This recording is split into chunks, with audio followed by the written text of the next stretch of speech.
Get your hands off me! Rebecca's scream echoed through Sterling and Associates jewelry as she hit the marble floor. The words hung in the air like shattered glass, cutting through the elegant silence of the upscale jewelry store. Rebecca Matthews had never imagined her life would unravel in such a public, devastating way. One moment she was examining a diamond bracelet, 8 months pregnant and glowing with what she thought was happiness. The next she was sprawled across cold marble while her millionaire husband towered over her, his face twisted with rage. But let me start from the beginning, from the moment everything changed. This one is absolutely stunning, Eleanor Stone had said, her refined voice carrying the authority of someone who had spent 30 years curating luxury jewelry. The store owner was a woman of understated elegance, her silver hair perfectly styled, her navy suit impeccable. She placed the diamond bracelet on the black velvet display pad with reverent care. The customer who ordered this has exquisite taste.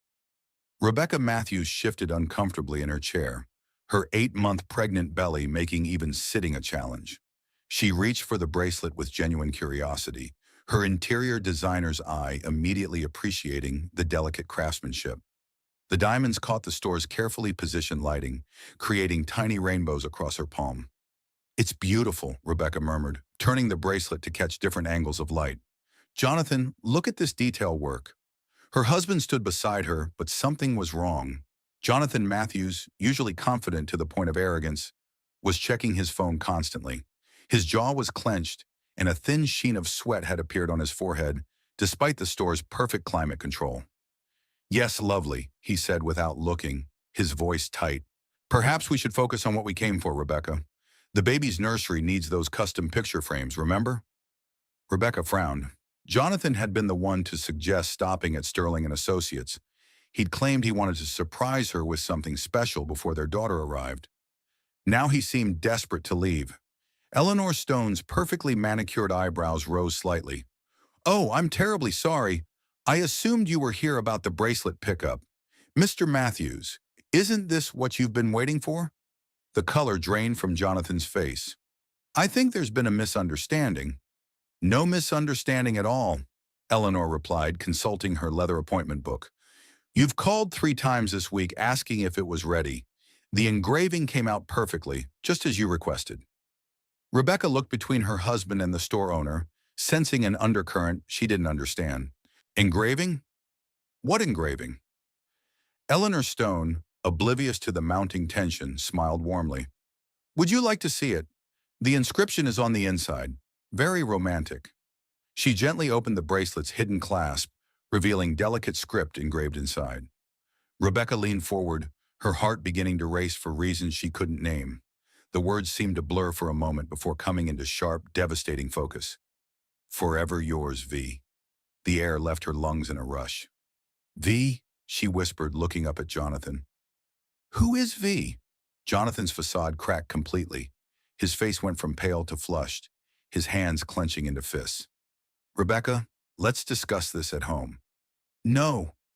Rebecca's voice was stronger now, fueled by a growing certainty that her world was built on lies.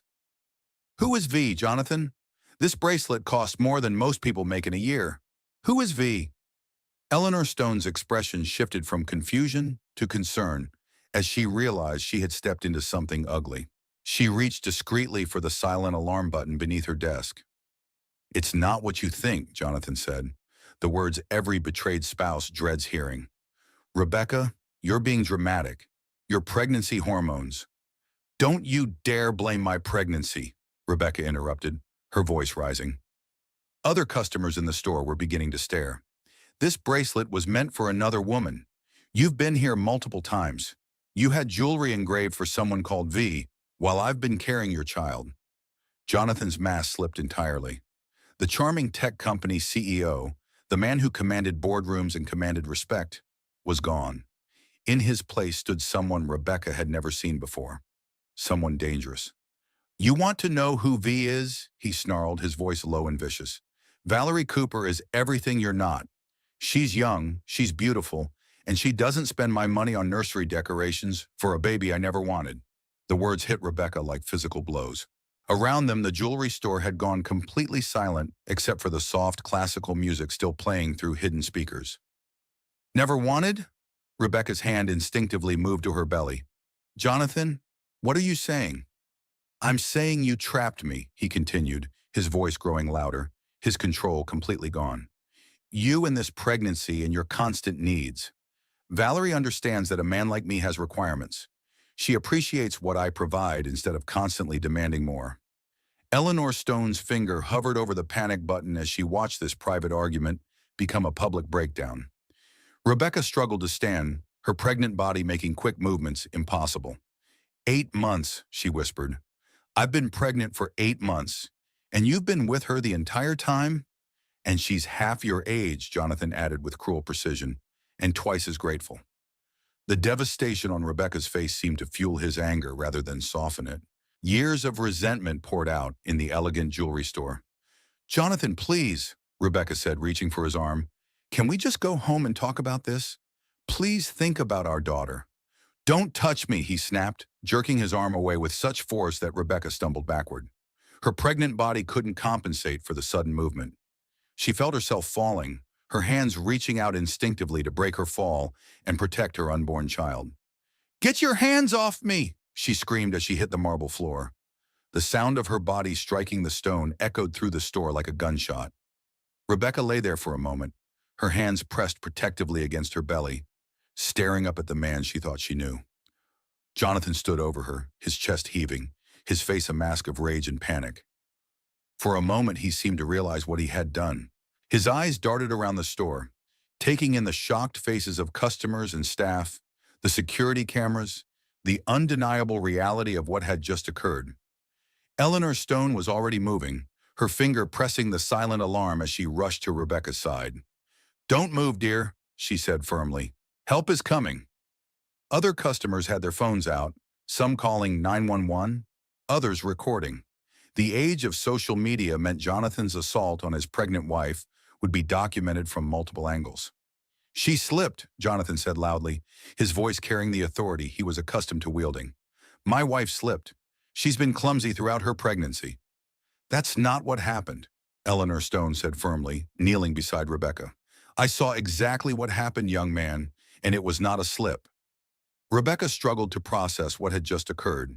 The man she had loved, the father of her unborn child, had just shoved her to the ground in a jealous rage. The pain in her back was nothing compared to the shattering of everything she thought she knew about her life. The baby, she whispered to Eleanor. Is the baby okay? Eleanor's experienced hands gently helped Rebecca into a more comfortable position. We're going to make sure both of you are fine, dear. The ambulance is coming. In the distance, sirens wailed, growing louder with each passing moment. Jonathan's perfect life, built on lies and control, was about to crumble in the most public way possible. This is a misunderstanding, he said desperately, his phone already in his hand, likely calling his lawyer. Rebecca fell. She's always been dramatic, especially during this pregnancy. But Eleanor Stone's steady gaze never wavered. Sir, I've been in this business for 30 years. I've seen men lie to their wives, I've seen affairs unfold in my store, and I've seen domestic violence. What I just witnessed was assault, plain and simple. Rebecca closed her eyes, her hands still protectively cradling her belly. She realized with crystalline clarity that this moment, horrible as it was, might be the first honest moment in her marriage.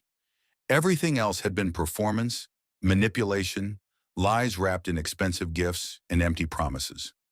The sirens grew louder, and Rebecca knew that when they stopped, her old life would be over. The question was, what would she build from the wreckage? Rebecca lay on the cold marble floor of Sterling and Associates jewelry, her world reduced to the immediate concerns of her unborn daughter and the shocking reality of what her millionaire husband had just done. The elegant store, with its carefully curated displays of luxury and love, had become a crime scene. Eleanor Stone knelt beside her, one hand on Rebecca's shoulder, the other firmly gripping her cell phone. The paramedics are 2 minutes away, dear, she said, her voice steady despite the chaos. Just breathe. Everything is going to be all right. But Rebecca could see Jonathan pacing like a caged animal, his phone pressed to his ear, his voice carrying the authoritative tone he used when trying to control business situations. Michael, I need you at Sterling and Associates Jewelry immediately, he was saying to what Rebecca assumed was his lawyer. There's been an incident. My wife fell, she's pregnant, and these people are making it sound like something it wasn't. That's not what happened, Eleanor said loudly enough for everyone in the store to hear. This man pushed his pregnant wife, and she fell. I saw it with my own eyes. Other customers had gathered at a respectful distance, their faces showing a mixture of concern for Rebecca and disgust at what they had witnessed. A young woman with short blonde hair was openly recording with her phone. "Ma'am, please don't record this," Jonathan said, his voice taking on the commanding tone that usually made people comply. "This is a private family matter." "Domestic violence isn't private," the woman replied firmly, not lowering her phone. "And this is a public place." Rebecca watched this exchange with a strange sense of detachment. She had spent 3 years married to Jonathan Matthews, believing she knew the man she had pledged her life to. The successful tech company CEO, the millionaire who had swept her off her feet, the man who had promised her everything she had ever dreamed of. Now she realized she had been living with a stranger. "Rebecca," Jonathan said, crouching down beside her, his voice suddenly soft and concerned. "Honey, you need to tell them you slipped. You know how clumsy you've been lately. Remember last week when you tripped over the coffee table?" The manipulation was so smooth, so practiced, that Rebecca wondered how many times he had rewritten reality for her before. How many times had she accepted his version of events because it was easier than facing the truth? "I didn't slip," Rebecca said quietly, her voice gaining strength with each word. "You pushed me, Jonathan. You found out I discovered your affair, and you pushed me." Jonathan's mask of concern cracked slightly. "You're confused, sweetheart. The shock of the fall—" "I'm not confused," Rebecca interrupted, her hand moving to the diamond bracelet that had started this whole nightmare. Eleanor had placed it carefully beside her, the evidence of Jonathan's betrayal sparkling under the store's lights. "Forever yours, V. Who is she, Jonathan? Who is Valerie?" The sirens had grown much louder now, and through the store's large windows, Rebecca could see the flashing lights of emergency vehicles pulling up outside. Jonathan's face went completely white. "How do you know her name?" "You said it," Rebecca replied, her memory of the last few minutes becoming clearer despite her shock. "You said Valerie Cooper is everything I'm not. You said she's young and beautiful and grateful for what you provide."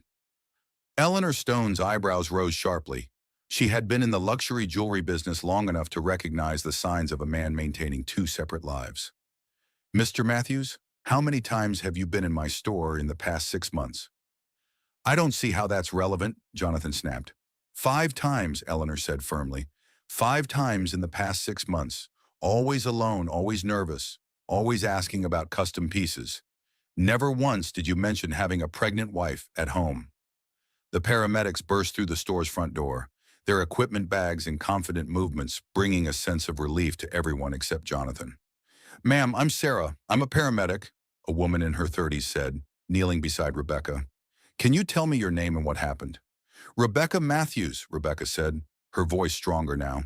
"I'm 8 months pregnant, and my husband pushed me. I fell backward and hit the floor." Sarah's expression became immediately more serious. "Any pain? Any cramping? Any fluid leakage?" "My back hurts where I hit the floor," Rebecca said, "but I don't think the baby is hurt. She's been moving normally." "We're going to take excellent care of both of you," Sarah assured her. "Sir, are you the husband?" Jonathan stepped forward, his charm switching back on like a light. "Yes, I'm Jonathan Matthews. This is all a terrible misunderstanding. My wife slipped, and now she's confused." "Sir, I'm going to need you to step back," Sarah said firmly. "Ma'am, what's your version of what happened?" Rebecca took a deep breath, realizing this was the moment that would define everything that came next.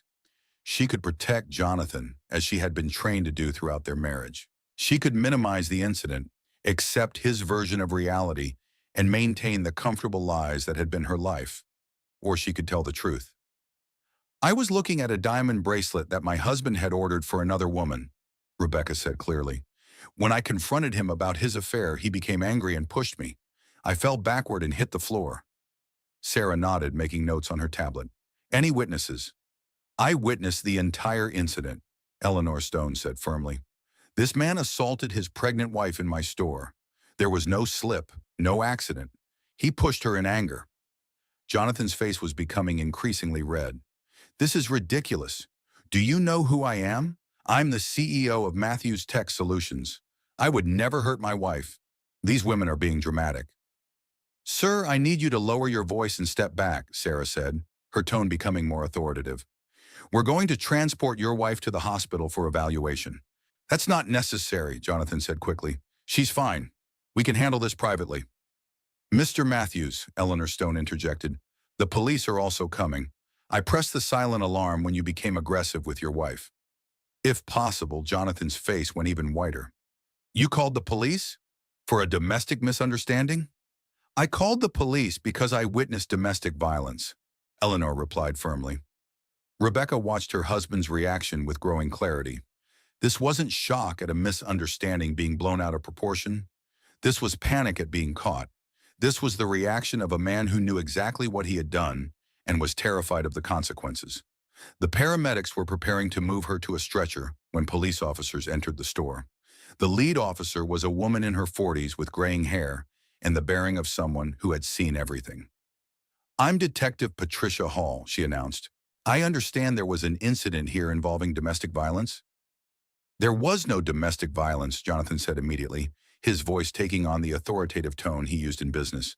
My pregnant wife slipped and fell. These people are making it into something it's not. Detective Hall's experienced eyes took in the scene.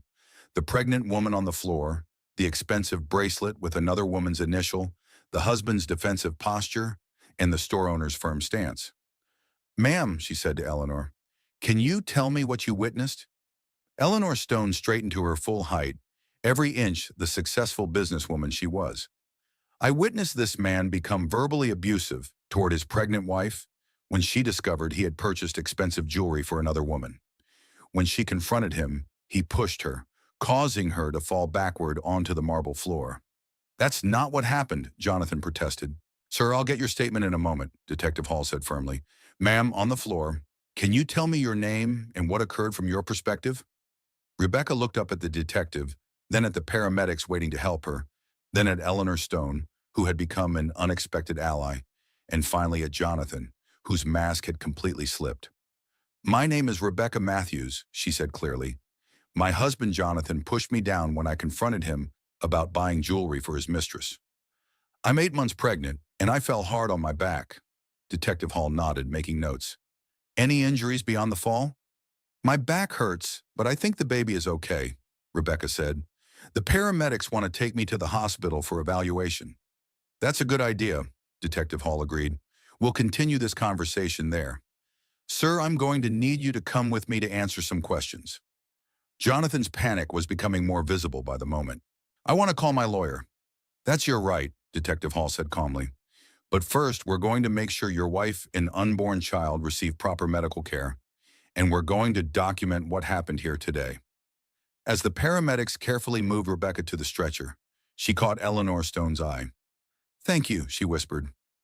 You did the right thing by telling the truth, dear, Eleanor replied softly. And this isn't over. I'll make sure everyone knows exactly what happened here today. As they wheeled her toward the ambulance, Rebecca caught a glimpse of the diamond bracelet still lying on the black velvet cloth. Forever yours, V, the evidence of her husband's betrayal and the catalyst for his violence. She realized with startling clarity that this might be the worst day of her life, but it might also be the beginning of the first honest chapter she had ever lived. The ambulance doors closed, and as they pulled away from Sterling and Associates jewelry, Rebecca could see Jonathan in the back of a police car, his phone pressed to his ear, no doubt calling in favors and lawyers and whatever influence his money could buy. But for the first time in years, Rebecca wasn't afraid of his anger. She was afraid of something else entirely, what she might discover when she started looking for the truth about the man she had married. The emergency room at Metropolitan General Hospital buzzed with controlled urgency, but Rebecca Matthews felt strangely calm despite everything that had happened. Perhaps it was shock, or perhaps it was the relief of finally being somewhere. Jonathan couldn't control the narrative. Dr. Amanda Foster, her obstetrician, arrived within the hour, her face showing concern mixed with professional determination. Rebecca, I came as soon as I heard. How are you feeling? How's our little girl? She's been moving normally, Rebecca said. her hand resting on her belly. My back hurts where I hit the floor, but I think she's okay. Dr. Foster's examination was thorough and gentle. At 45, she had delivered hundreds of babies and had unfortunately seen too many cases where pregnancy made women more vulnerable to domestic violence rather than more protected. The baby's heartbeat is strong and regular, Dr. Foster said after using the portable ultrasound machine. She seems completely unaffected by the trauma. But Rebecca, we need to talk about the bruising on your back and what happened today. Rebecca had been avoiding mirrors, but Dr. Foster showed her the photographs the hospital was required to take for documentation. The bruising across her lower back was already darkening, a stark visual reminder of how hard she had hit the marble floor. This could have been much worse, Dr. Foster said gently. A fall at 8 months pregnant can cause placental abruption, premature labor, or serious injury to both mother and baby. You were very lucky. Detective Patricia Hall knocked on the doorframe, waiting for permission to enter. Mrs. Matthews, I have some follow-up questions when you're ready, and there's someone here who wants to see you. Behind Detective Hall stood Sarah Collins, Rebecca's best friend from college, and now a successful divorce attorney. Sarah's dark hair was pulled back in a severe bun, and her expression showed the kind of controlled fury that made her formidable in courtrooms. Rebecca, Sarah said, moving immediately to her friend's bedside, I came as soon as I heard. Are you and the baby all right? We're okay, Rebecca said, feeling tears threaten for the first time since the incident. Sarah, I don't understand what's happening. Everything I thought I knew about my life was wrong. Sarah took Rebecca's hand firmly. We're going to figure this out together. But first, Detective Hall has some information you need to hear. Detective Hall consulted her notebook. Mrs. Matthews, we've been investigating your husband's activities, and there are some things you should know. The bracelet at the jewelry store was purchased 3 weeks ago for $8,000. According to the store's records, your husband has made several expensive purchases there over the past 6 months, all for someone with the initial V. Rebecca felt her stomach drop. How many purchases? 4 separate occasions, Detective Hall replied, totaling nearly $25,000, all paid for with a credit card that appears to be linked to your joint accounts. Sarah's expression darkened. He's been using marital assets to buy gifts for his mistress. Rebecca, this is financial infidelity on top of everything else. Dr. Foster quietly finished her examination and updated Rebecca's chart. I'm going to give you some privacy, she said, but Rebecca, I want you to stay overnight for observation. Given the trauma and the late stage of pregnancy, it's the safest choice. After Dr. Foster left, Detective Hall continued with her report. We've identified the woman as Valerie Cooper, 26 years old, marketing executive at Titan Digital Solutions. That's Jonathan's biggest competitor, Rebecca said, the pieces starting to fit together in ways that made her feel sick. He's been sharing business information with her, hasn't he? That's a possibility we're investigating, Detective Hall confirmed. Mrs. Matthews, I need to ask you some difficult questions. Has your husband ever been physically aggressive with you before today? Rebecca started to automatically say no, then stopped. Sarah squeezed her hand encouragingly. Not like today, Rebecca said slowly, but there have been times. He grabs my arm too hard when he's angry. He shoved past me in ways that seemed accidentally aggressive. Once he threw a glass against the wall during an argument, and the pieces cut my hand. How did he react when you got cut? Detective Hall asked. Rebecca's face crumpled as she remembered. He said I should have moved faster, that it was my fault for standing too close. He made me clean up the glass while he went to his office to work. Sarah muttered something under her breath that sounded distinctly unprofessional. Mrs. Matthews, Detective Hall continued, we're going to proceed with assault charges against your husband. The evidence is strong. We have witness testimony from Mrs. Stone, security camera footage from the jewelry store, your medical documentation, and the clear motive established by his affair. What happens now? Rebecca asked. He'll be processed and likely released on bail, Detective Hall explained, but we'll be requesting a restraining order to keep him away from you. You should also know that his lawyer has already been to the station, Michael Crawford from Crawford, Pierce and Associates. Sarah's eyebrows rose. Crawford's the best criminal defense attorney in the city. That's not a lawyer you call for a misunderstanding. That's who you call when you know you're in serious trouble. Rebecca was quiet for a long moment, processing everything. Sarah, I need to ask you something as my friend, not as a lawyer. Is my marriage over? Sarah's expression softened. Honey, your marriage was probably over the moment he decided to have an affair. Today just made it impossible to pretend otherwise. Detective Hall's phone buzzed, and she checked the message. Mrs. Matthews, I'm afraid there's more. We've been in contact with Valerie Cooper, and she's agreed to speak with us. She confirmed the affair, but there's something else you need to know. Rebecca braced herself. What? She's also pregnant. The words hit Rebecca like a physical blow. She felt as though all the air had been sucked out of the room. What? 3 months along, Detective Hall said gently. She claims your husband promised to leave you after the baby was born. She had no idea he was violent. Sarah's face was hard as stone. Rebecca, this changes everything. He's been planning to abandon you and your daughter while starting a new family with his mistress, using your money to finance it. Rebecca closed her eyes, trying to process the sheer scope of Jonathan's betrayal. Not only had he been unfaithful throughout her pregnancy, but he had been planning to abandon her while secretly preparing to become a father again with someone else. There's more, Detective Hall continued reluctantly.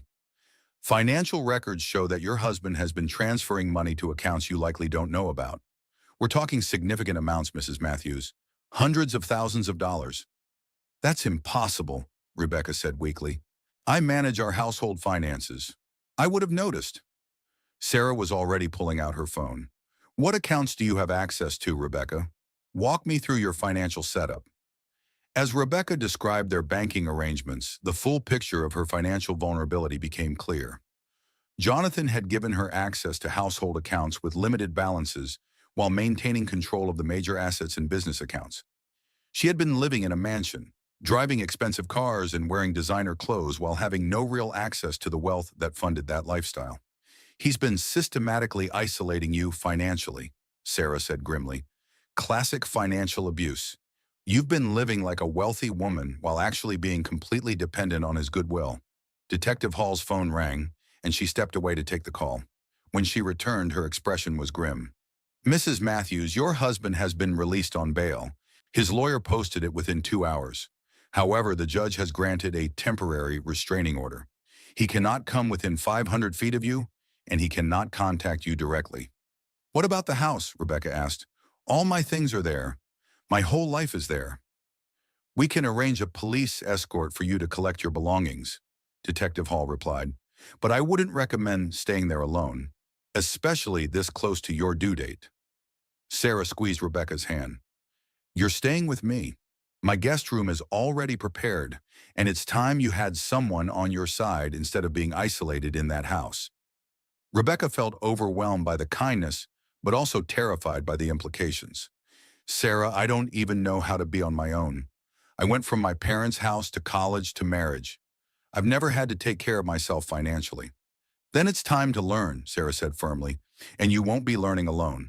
But Rebecca, you need to understand something important. The man you married deliberately kept you dependent and isolated. That's not love. That's control. Detective Hall gathered her notes. Mrs. Matthews, we'll need you to come to the station tomorrow to give a formal statement, and I strongly recommend that you speak with a financial advisor as soon as possible.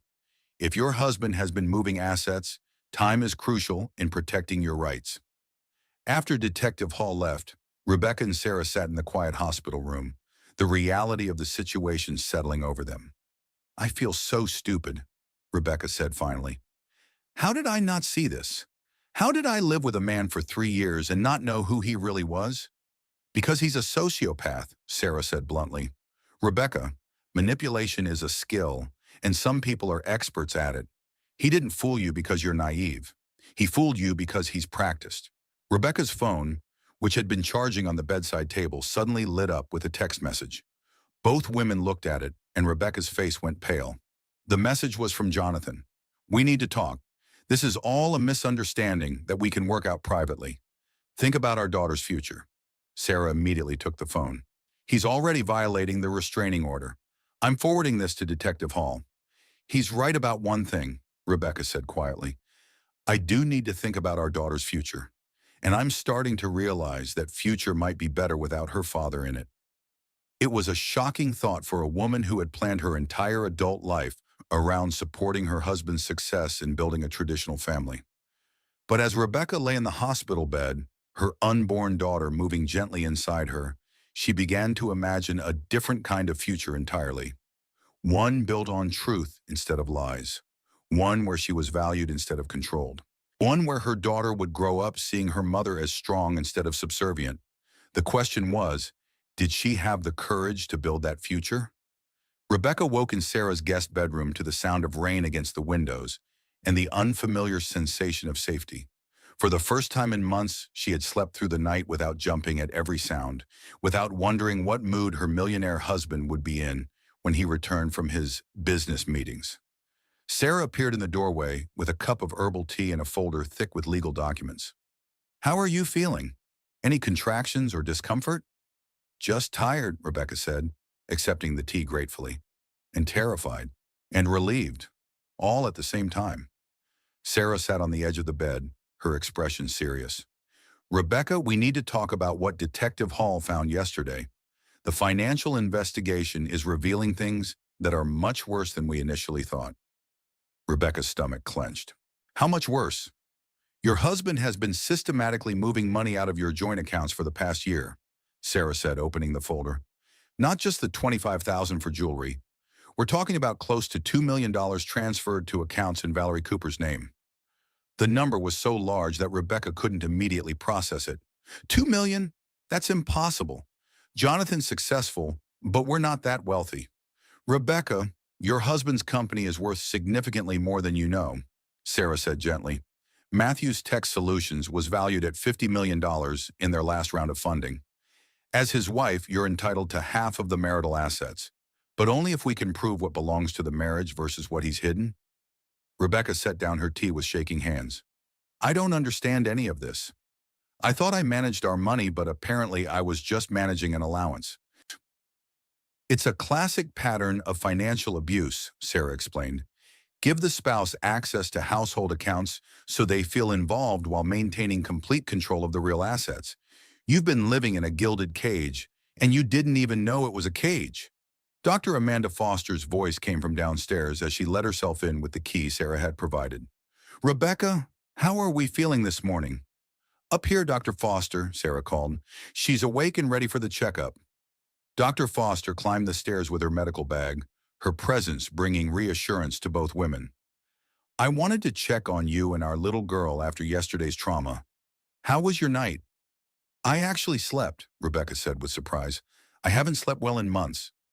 Dr. Foster's examination showed that both mother and baby were thriving despite the stress. "Your blood pressure is actually lower than it's been in weeks," she noted. "Sometimes removing ourselves from stressful situations has immediate health benefits." "Dr. Foster," Rebecca said hesitantly, "can stress during pregnancy affect the baby's development?" "Chronic stress can have impacts, yes," Dr. Foster replied carefully. "But the good news is that you're removing yourself from that stress now. Your daughter will benefit from having a mother who prioritizes her own well-being." After Dr. Foster left, Sarah returned to the financial documents with grim determination. "Rebecca, I've been thinking about something. How much do you actually know about Jonathan's business?" "The basics," Rebecca said. "He develops software solutions for companies. He has about 50 employees. He's always traveling for client meetings." "When was the last time you actually saw his office or met his employees?" Rebecca thought about it, realizing with growing unease that she couldn't remember.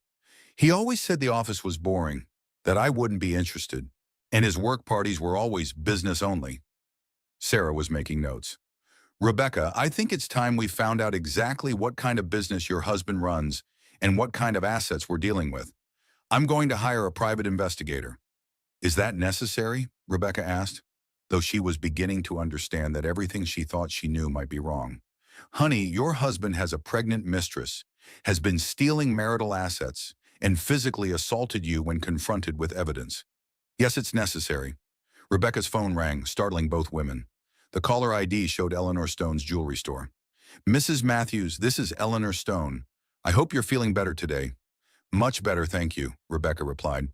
"Mrs. Stone, I can't thank you enough for what you did yesterday. Please call me Eleanor. and I'm calling because I have some information you might find useful. After the police finished with their investigation yesterday, I went through my records more carefully. Rebecca put the phone on speaker so Sarah could hear. Your husband has been a customer for almost 2 years, Eleanor continued.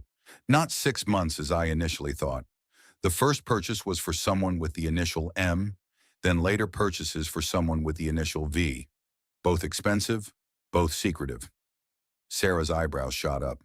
Mrs. Stone, this is Sarah Collins, Rebecca's attorney. Are you saying there might have been another woman before Valerie?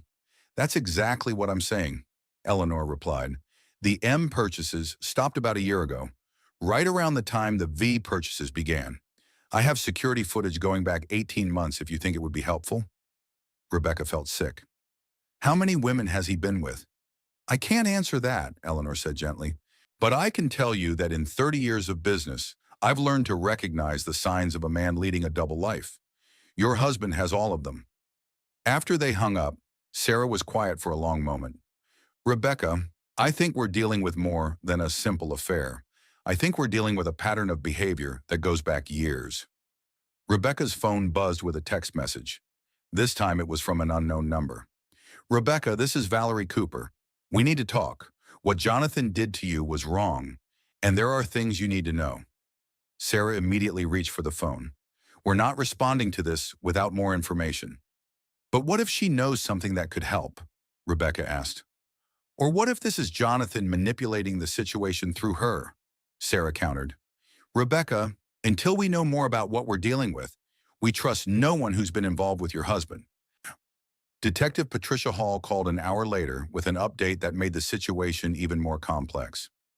Mrs. Matthews, we've been investigating your husband's business practices, and we've discovered some irregularities. It appears that Matthews Tech Solutions has been involved in some questionable contracts with overseas clients. We're coordinating with federal investigators now. Federal investigators? Rebecca repeated weakly. I can't share details of an ongoing investigation, Detective Hall explained, but I can tell you that your husband's legal troubles may extend far beyond domestic violence charges. After the call ended, Rebecca sat in a stunned silence. Sarah, who did I marry? A very dangerous man who's been living multiple lives, Sarah replied grimly. Rebecca, we need to move quickly on protecting your rights and your daughter's future. If federal investigators are involved, assets could be frozen. We need to establish your claims before that happens. I don't even know where to start, Rebecca said, feeling overwhelmed. We start by learning the truth, Sarah said firmly, about his business, his finances, his other relationships, and his real character. And we start by getting you back some power in this situation. Sarah's phone rang, and she glanced at the caller ID with surprise. It's Detective Hall again. Mrs. Collins, I'm calling with some urgent information. We've just executed a search warrant on Jonathan Matthews' office and home. Mrs. Matthews, you cannot return to your house until further notice. It's now part of a federal investigation. Rebecca felt the last of her old life slip away. What did they find? I can't share specifics, but I can tell you that your decision to leave when you did was the right one. Your husband is not the man you thought he was, and your daughter is safer with you away from him. As they hung up, Rebecca placed her hands on her belly, feeling her daughter move. I'm sorry, little one, she whispered. I'm sorry I chose such a terrible father for you, but I promise you, we're going to build something better together. Sarah squeezed her friend's shoulder. Rebecca, you didn't choose a terrible father. You chose what you thought was a good man who turned out to be someone else entirely. There's a difference. Is there? Rebecca asked. I lived with him for 3 years. How could I not see the signs? Because he's a professional manipulator, Sarah said firmly, and because you trusted in good faith. That's not a character flaw, Rebecca. That's evidence that you have the capacity for real love, unlike him. Rebecca looked around Sarah's comfortable guest room, with its soft colors and peaceful atmosphere. It was smaller than her walk-in closet at the mansion, but it felt more like home than anywhere she had lived in years. Sarah, I think I want to fight back, she said quietly. Not just for the money or the assets, but for the truth. I want people to know who Jonathan Matthews really is. Sarah smiled for the first time since this nightmare began. Now you're talking like the Rebecca I knew in college, the one who never backed down from a challenge. That Rebecca got lost somewhere along the way, Rebecca said. But maybe it's time to find her again. As if in response to her mother's words, the baby gave a strong kick, and Rebecca laughed despite everything. I think she agrees. Outside, the rain was stopping, and afternoon sunlight was beginning to break through the clouds. Rebecca realized that for the first time in years, she was looking forward to tomorrow. 3 days after the assault at Sterling and Associates Jewelry, Rebecca found herself sitting across from Valerie Cooper in a small cafe downtown, chaperoned by Sarah and feeling like she was living in someone else's life. Valerie was younger than Rebecca had expected, petite with blonde hair and nervous energy. She was obviously pregnant, though only beginning to show. Her hands shook slightly as she stirred sugar into her coffee. I want you to know that I never intended for any of this to happen, Valerie said without preamble. When I started seeing Jonathan, he told me he was separated. He said you were getting divorced but living in the same house for financial reasons until the paperwork was final. Rebecca studied the woman who had been sleeping with her husband. Despite everything, she found it hard to hate her. Valerie looked terrified and genuinely remorseful. How long? Rebecca asked simply. 8 months, Valerie admitted. We met at a tech conference in Denver. He was charming, successful, and he seemed so unhappy in his marriage. He said you had grown apart, that you didn't understand his work, that you were only interested in his money. Sarah made a note in her legal pad. Ms. Cooper, did Mr. Matthews ever mention that his wife was pregnant? Valerie's face crumpled. Not until last week. He told me you had accidentally gotten pregnant just as he was going to ask for a divorce. He made it sound like you had trapped him. Rebecca felt a familiar pain in her chest. Even his explanations to his mistress painted her as the villain. Valerie, when did you find out you were pregnant? 6 weeks ago, Valerie said, her voice barely above a whisper. Jonathan was thrilled. He said it was perfect timing, that he could leave you and start fresh with me and our baby. Did he ever mention that Rebecca's baby was planned? Sarah asked. Valerie's eyes widened. Planned? He said it was an accident, that you had gone off birth control without telling him. Rebecca felt sick. We tried to get pregnant for 2 years. We went through fertility treatments. Jonathan was with me at every doctor's appointment, holding my hand when I cried every month it didn't work. The devastation on Valerie's face was genuine. He lied to me about everything, didn't he? It appears so, Sarah said gently. Ms. Cooper, what can you tell us about Jonathan's business practices? Did he ever share confidential information with you? Valerie shifted uncomfortably. Sometimes he would ask about my company's upcoming projects. He said he was just making conversation, trying to understand my work better. You work for Titan Digital Solutions, Sarah continued. That's Matthews Tech's biggest competitor. I know that now, Valerie said miserably. But at the time, I thought he was just being supportive. He would ask about our client strategies, our pricing models, our new product launches. I thought he was trying to help me advance my career. Rebecca leaned forward. Valerie, how much money did Jonathan spend on you? Too much, Valerie replied immediately. He bought me a car, paid for my apartment upgrade, expensive dinners, jewelry. I told him it was too much, but he said he loved spoiling me. He said you didn't appreciate nice things anymore. Sarah was taking extensive notes. Ms. Cooper, are you willing to testify about Mr. Matthews' business questions and the timeline of your relationship? If it helps Rebecca, yes, Valerie said, then looked directly at her. I am so sorry. I know that doesn't fix anything, but I need you to know that if I had known the truth, I never would have gotten involved with him. Rebecca studied the younger woman's face, seeing genuine remorse and fear. Valerie, are you afraid of him? Terrified, Valerie admitted. When he found out I was talking to the police, he called me screaming. He said if I testified against him, he would make sure I lost my job and my baby. Then he showed up at my apartment. Sarah's head snapped up. When was this? Last night, Valerie said. He violated his restraining order to come to my place. He was desperate, angry, and completely different from the man I thought I knew. He offered me money to disappear, to get an abortion, and move away. Did you report this to Detective Hall? Sarah asked. I was too scared, Valerie admitted, but I recorded our conversation on my phone. Sarah and Rebecca exchanged glances. Ms. Cooper, that recording could be crucial evidence. Jonathan is clearly trying to intimidate witnesses and obstruct justice. Valerie pulled out her phone with trembling hands. He said things that made me realize I never knew him at all. The recording was chilling. Jonathan's voice was cold and threatening as he offered Valerie $50,000 to disappear and keep quiet about their relationship. "You stupid girl," his voice came through the phone speaker. "Do you have any idea what you've done? Rebecca is nothing. She's weak, but you could destroy everything I've built. Take the money, get rid of the baby, and move across the country. It's your only option." Valerie's voice on the recording was shaky but defiant. "Jonathan, I won't get an abortion, and I won't lie for you anymore."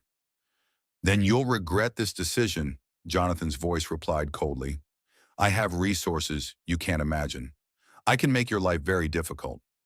Sarah immediately called Detective Hall while Rebecca sat in stunned silence. The man on that recording was a stranger, someone capable of threatening a pregnant woman and her unborn child. "Detective Hall is sending officers to pick up both of you," Sarah said after ending the call. "Valerie, you're in danger. Jonathan is escalating, and he's desperate." "I can't afford protection," Valerie said helplessly. "I'm a marketing executive, not a millionaire." "You don't need to afford it," Rebecca said suddenly. "We'll make sure you're safe. Sarah, can we arrange something?" Sarah nodded. "I know a private security firm that handles witness protection for high-profile cases." "Rebecca, this is going to be expensive." "I don't care about the money," Rebecca said firmly. "Valerie, you made a mistake, but you don't deserve to be threatened.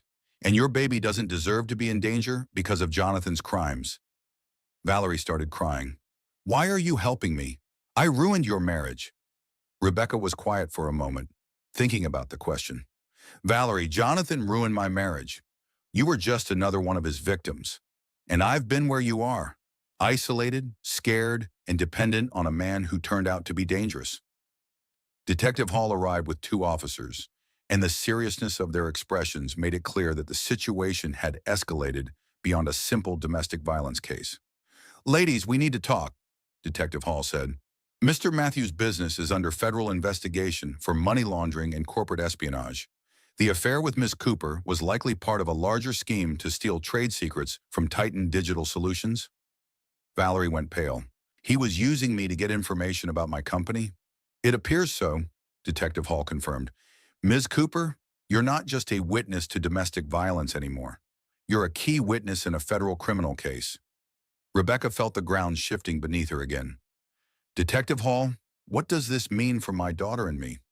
"It means you made the right choice by leaving when you did," Detective Hall replied.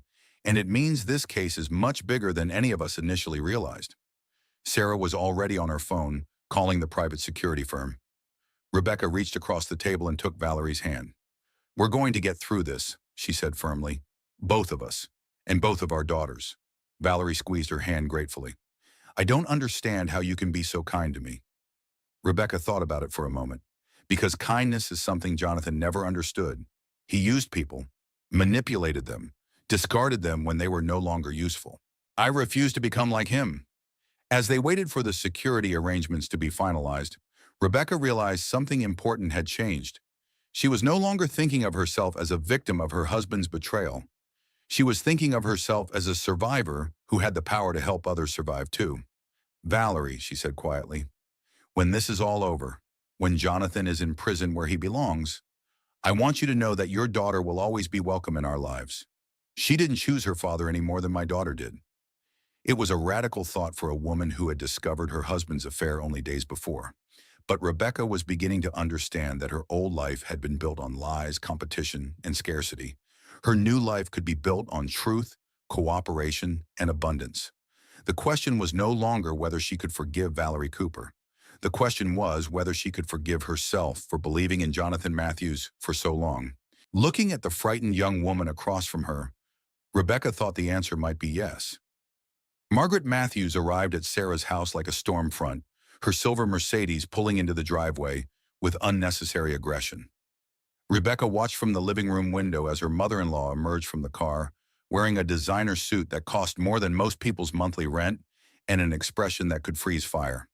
"She's here," Rebecca said to Sarah, who was immediately at her side.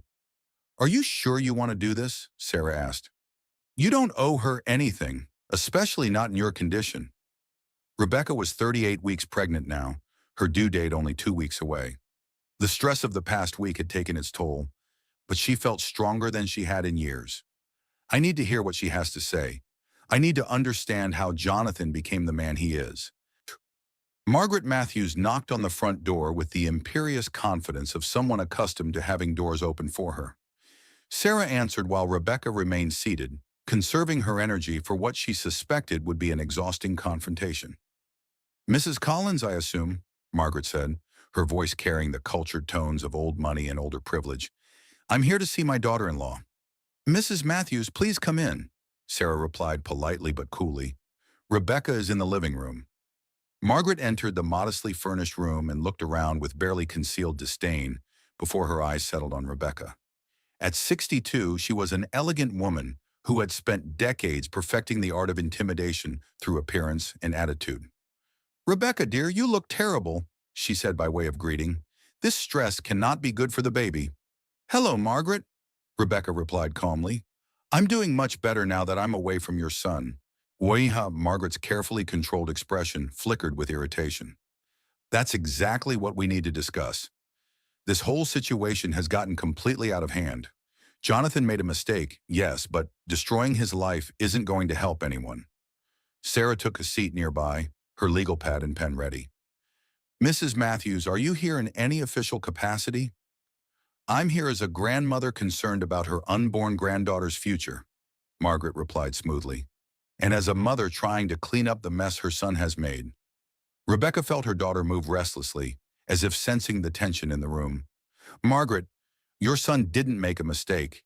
He had a deliberate affair, used marital assets to support his mistress, and physically assaulted me when I discovered the truth." "Men stray sometimes," Margaret said dismissively. "It's unfortunate, but hardly unusual. The important thing is protecting the family reputation and ensuring that my granddaughter grows up with the advantages she deserves." "Advantages like watching her father abuse her mother?" Sarah interjected. Margaret's eyes flashed dangerously. "Ms. Collins, I don't think you understand the situation. The Matthews family has significant resources and influence. We can make Rebecca's life very comfortable, or we can make it very difficult." Rebecca felt a familiar chill, the same feeling she had experienced countless times during her marriage when Jonathan or his mother would make veiled threats disguised as helpful advice. "Margaret," Rebecca said quietly, "are you threatening me?" "I'm offering you a solution," Margaret replied smoothly. "Jonathan will pay for private treatment for his anger issues. You'll return home after the baby is born.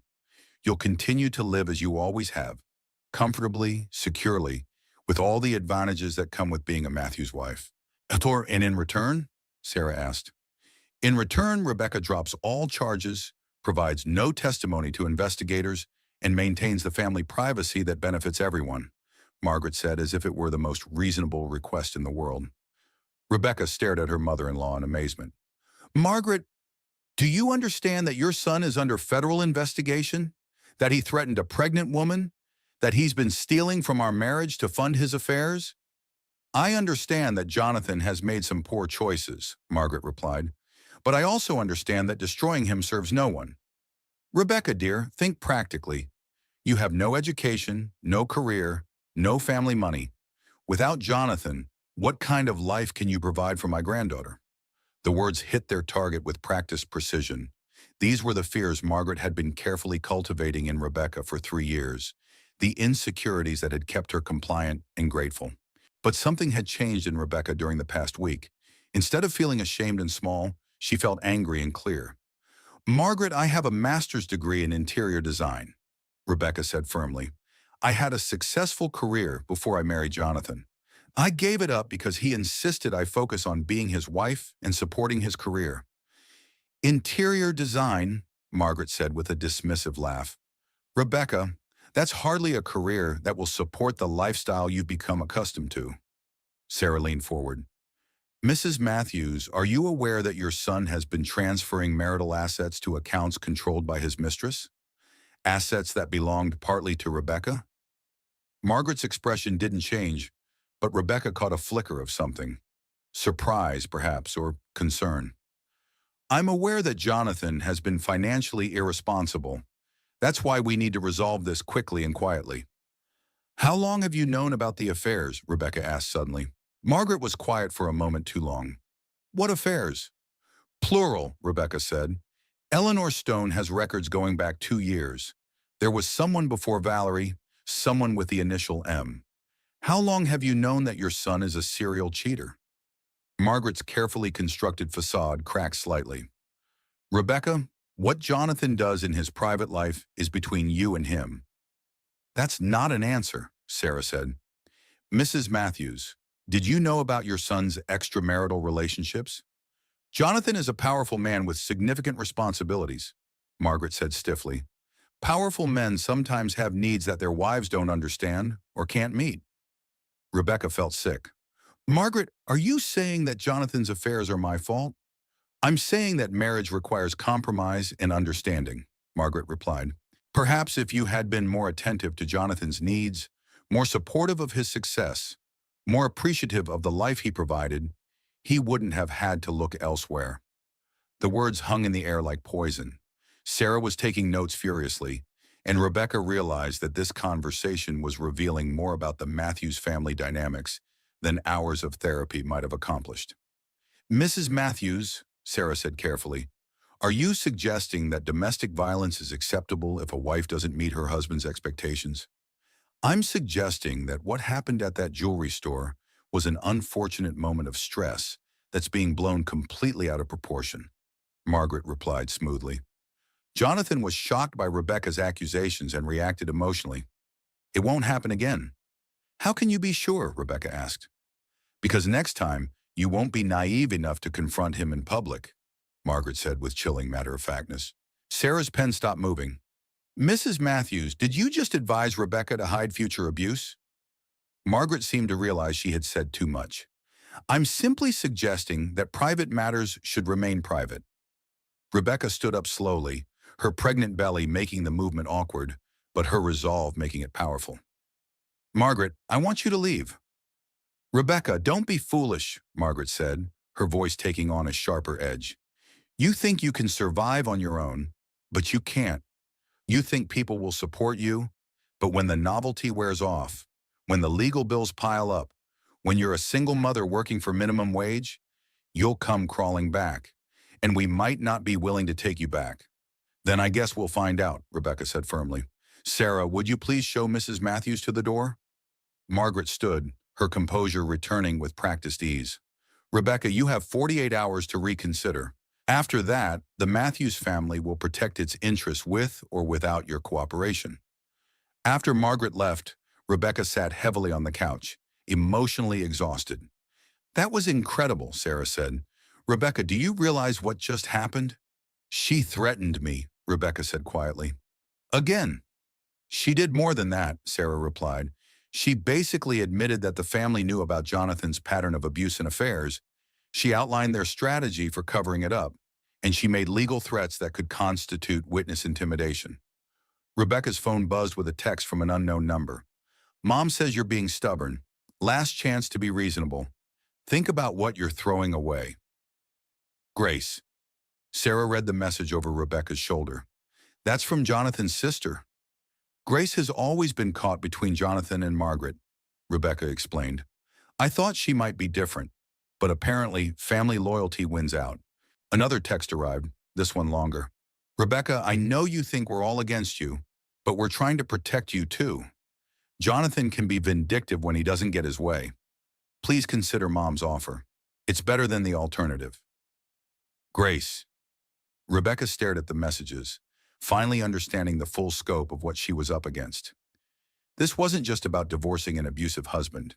This was about breaking free from an entire family system built on control, manipulation, and the protection of wealth and status above all else. Sarah, she said quietly, what kind of family threatens a pregnant woman? The kind that raised a man who pushes his pregnant wife down in public, Sarah replied grimly. Rebecca, the Matthews family isn't just wealthy. They're toxic, and they're dangerous. Rebecca felt her daughter kick strongly, as if reminding her that this fight wasn't just about her anymore. Then we need to make sure they can't hurt us, Rebecca said with new determination. Sarah, I want to fight back, not just for me, but for my daughter. She deserves to grow up knowing that her mother didn't back down when it mattered. Sarah smiled for the first time since Margaret's visit. Now you're talking like a fighter. And Rebecca, you're going to win this because you have something they don't have. What's that? Rebecca asked. The truth, Sarah replied. And that's more powerful than all their money and threats combined.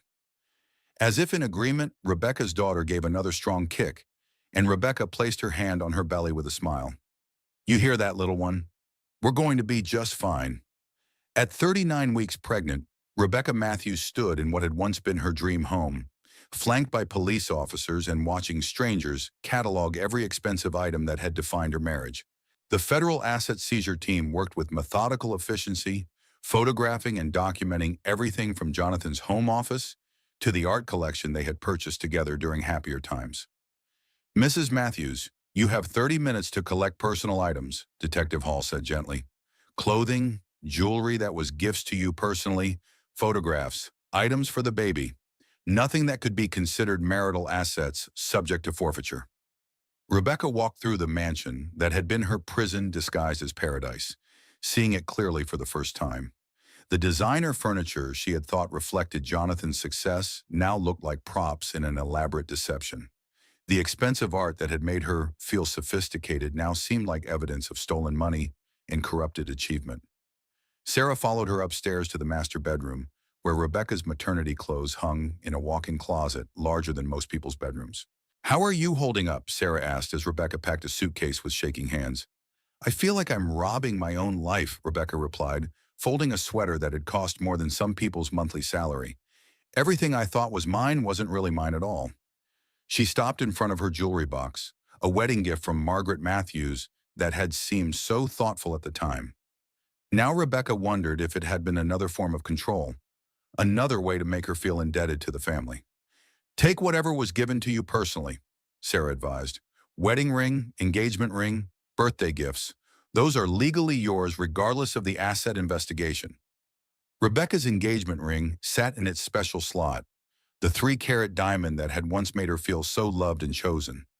Now she wondered if it had been purchased with money stolen from business partners or client accounts. I don't want it, she said suddenly, closing the jewelry box without taking anything. I don't want any of it. Every piece has been tainted by lies.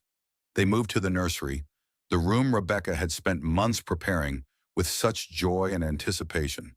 The custom crib, the hand-painted mural, the rocking chair where she had imagined nursing her daughter, all of it would be seized as part of the federal investigation. We can buy new everything, Sarah said softly. Better everything. Things chosen with freedom instead of fear. Rebecca packed the few items that felt purely hers.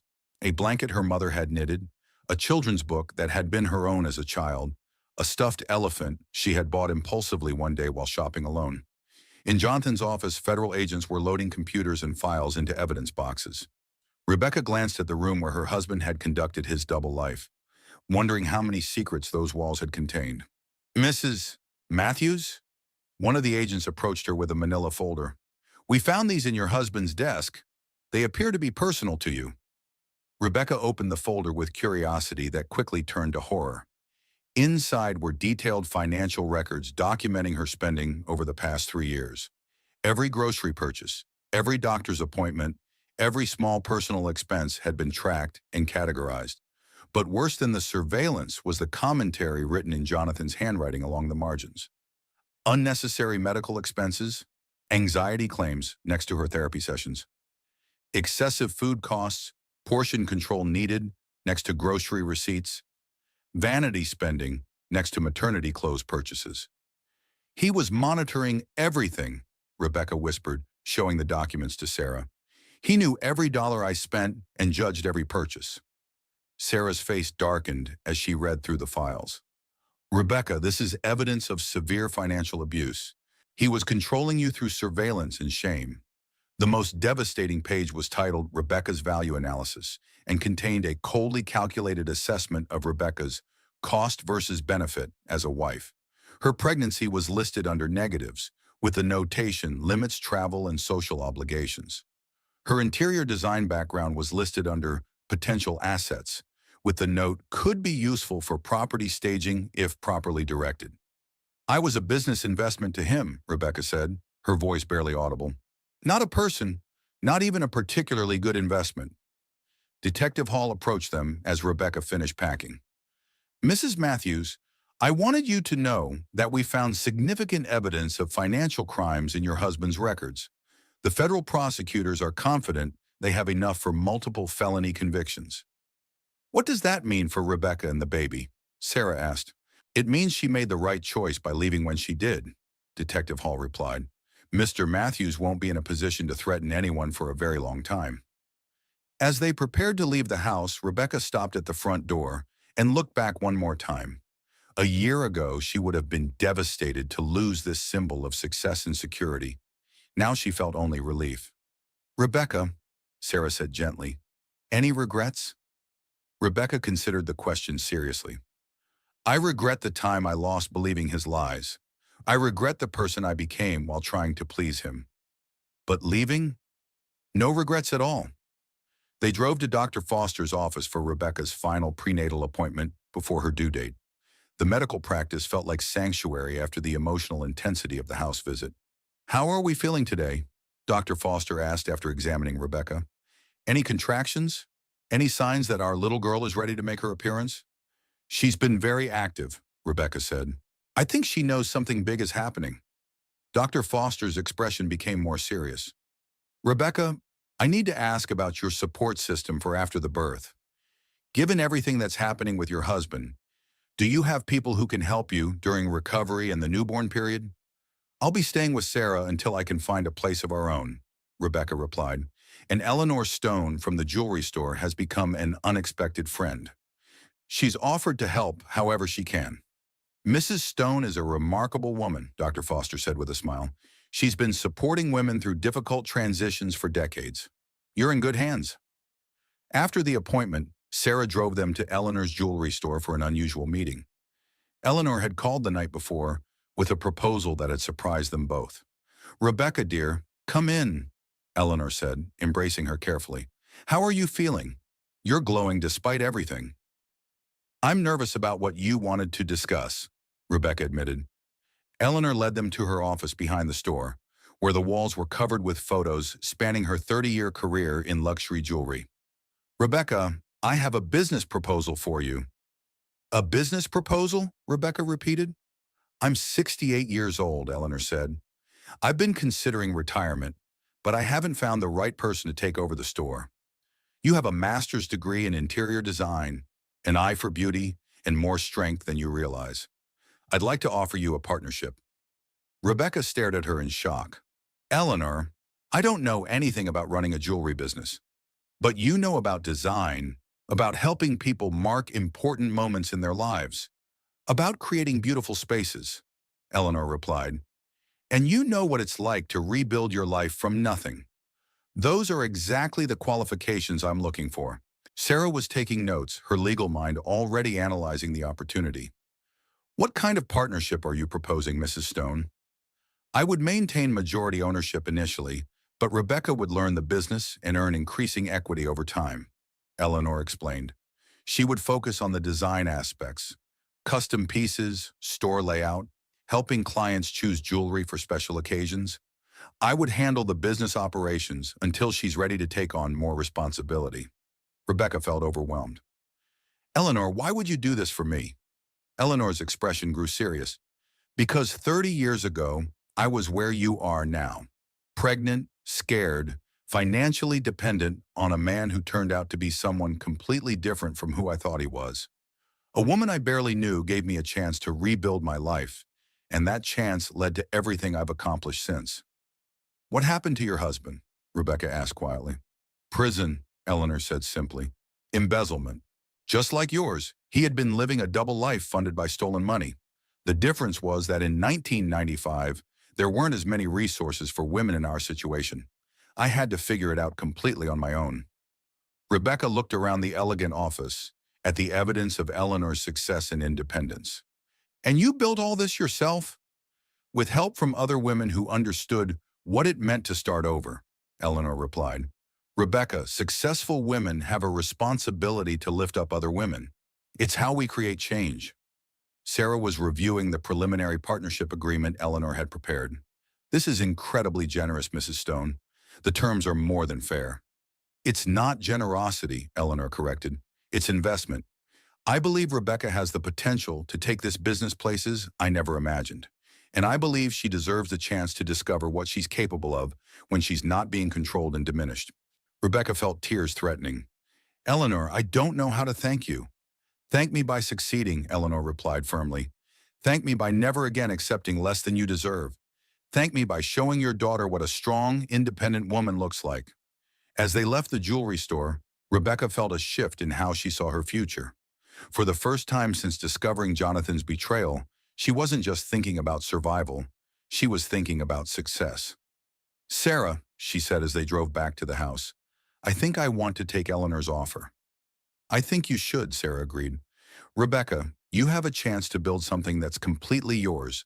No lies, no manipulation, no hidden agendas. Just your talent and hard work. That evening, Rebecca sat in Sarah's guest room, looking through interior design magazines and imagining how she might transform Sterling and Associates jewelry into something even more beautiful and welcoming. Her phone buzzed with a text from Eleanor. Sleep well, dear. Tomorrow we start planning your new life.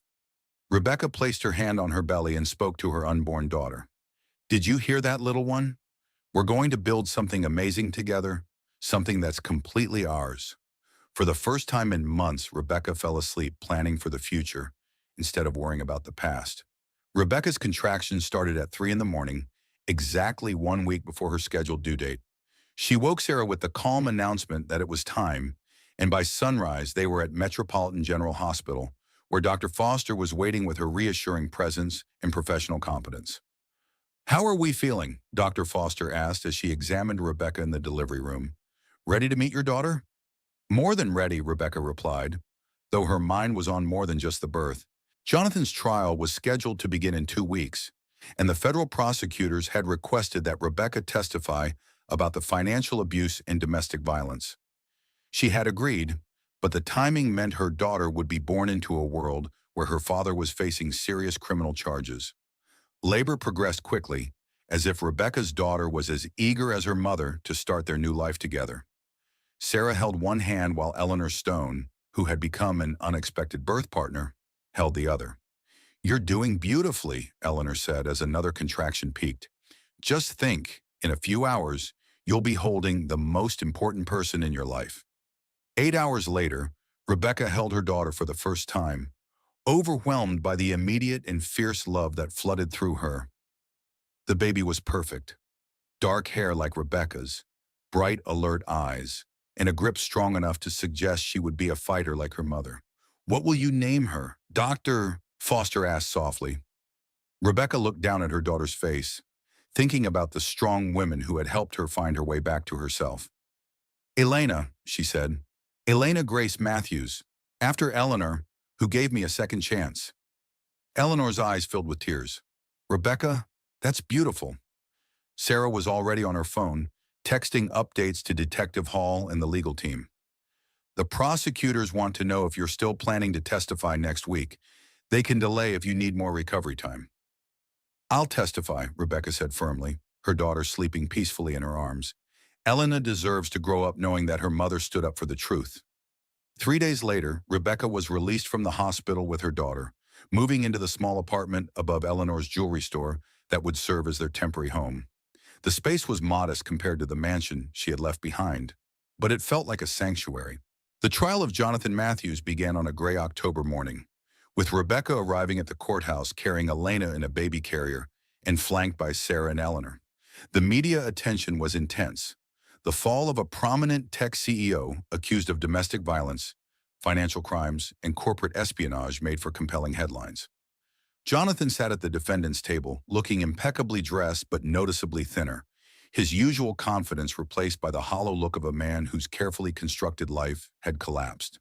He glanced at Rebecca as she entered the courtroom, his eyes lingering on the baby, but Rebecca felt nothing but pity for him. The prosecution calls Rebecca Matthews to the stand, announced Assistant District Attorney Maria Santos, a woman in her 40s who specialized in domestic violence cases. Rebecca handed Elena to Eleanor and walked to the witness stand with steady steps. She had spent weeks preparing for this moment, working with prosecutors to organize the evidence of Jonathan's financial abuse and manipulation. Mrs. Matthews, Maria Santos began, can you tell the court about your marriage to the defendant? Rebecca spoke clearly and calmly, describing the gradual isolation, the financial control, the monitoring of her spending, and the way Jonathan had systematically undermined her confidence and independence. Did you know about your husband's extramarital relationships during your marriage? Maria Santos asked. No, Rebecca replied. I discovered the first affair when I found evidence at Sterling and Associates Jewelry. That's when I learned he had been using our marital assets to purchase expensive gifts for his mistress. Jonathan's defense attorney, Michael Crawford, was skilled and aggressive, but his attempts to portray Rebecca as a vindictive ex-wife fell flat when confronted with a mountain of evidence against his client. Mrs. Matthews, Crawford said during cross-examination, isn't it true that you were living an extremely comfortable lifestyle as the defendant's wife? I was living in a beautiful prison, Rebecca replied. Comfort that comes at the cost of your dignity and autonomy isn't really comfort at all. You're asking this jury to believe that a man who provided you with a mansion, expensive cars, and unlimited spending money was abusing you? Rebecca looked directly at Jonathan as she answered, Mr. Crawford, financial abuse isn't about the amount of money involved. It's about control. Your client monitored every purchase I made, criticized my spending in writing, and made me feel grateful for access to money that was legally half mine. That's not generosity, that's manipulation. The most powerful moment came when prosecutors played the recording of Jonathan threatening Valerie Cooper. The jury's faces showed shock and disgust as they heard his cold threats against a pregnant woman. Valerie testified the next day, her own baby visible in her arms as she described how Jonathan had used her to steal corporate secrets while promising her a future he never intended to provide. Did the defendant ever express remorse for lying to you about his marriage? Maria Santos asked. Never, Valerie replied. When I confronted him about Rebecca being pregnant too, he said it was unfortunate timing, but that he could handle both situations. He treated us like problems to be managed, not people with feelings. Eleanor Stone's testimony was perhaps the most damaging to Jonathan's case. Her detailed account of witnessing the assault, combined with security footage from the jewelry store, left no doubt about what had occurred. Mrs. Stone, Maria Santos said, in your 30 years of business, have you seen situations like this before? Unfortunately, yes, Eleanor replied. I've seen men who maintain elaborate double lives funded by deception and manipulation. What I witnessed in my store was the moment when Mr. Matthews' carefully constructed lies collided with reality, and he responded with violence. The federal prosecutors presented evidence of Jonathan's money laundering and corporate espionage, showing how his affairs had been part of a broader pattern of criminal behavior. The FBI had traced nearly $5 million in stolen funds, much of it used to finance his lifestyle and his relationships with other women. On the fourth day of trial, Jonathan's sister Grace took the stand as a character witness, but her testimony backfired when she admitted under cross-examination that the family had known about Jonathan's indiscretions for years. Ms. Matthews? Maria Santos asked. Did your family ever discuss your brother's pattern of extramarital relationships? Grace shifted uncomfortably. We knew Jonathan had a wandering eye. We hoped marriage would settle him down. Did anyone in your family ever suggest that your brother seek counseling or address his behavior? We felt it was a private matter between Jonathan and his wife, Grace replied. Even when that private matter involved domestic violence against a pregnant woman? Grace's silence spoke volumes. Margaret Matthews did not testify, but her presence in the courtroom throughout the trial sent a clear message about the family's continued support for Jonathan, despite overwhelming evidence of his crimes. The jury deliberated for less than 4 hours before returning with guilty verdicts on all charges: domestic violence, financial abuse, money laundering, and corporate espionage. Jonathan showed no emotion as the verdicts were read, but Rebecca felt a profound sense of relief and justice. During the sentencing phase, Rebecca was given the opportunity to address the court with a victim impact statement. She stood at the podium holding Elena, looking directly at Jonathan as she spoke. Your Honor, the man sitting at that table stole more than money from me. He stole 3 years of my life, my sense of self-worth, and my ability to trust my own judgment. He isolated me from friends and family, monitored my every move, and made me grateful for scraps of affection and approval. But he also gave me something valuable, though he didn't intend to. He gave me a daughter who will grow up knowing that her mother refused to accept abuse. He showed me that I am stronger than I ever imagined, and that women supporting other women can overcome even the most powerful men.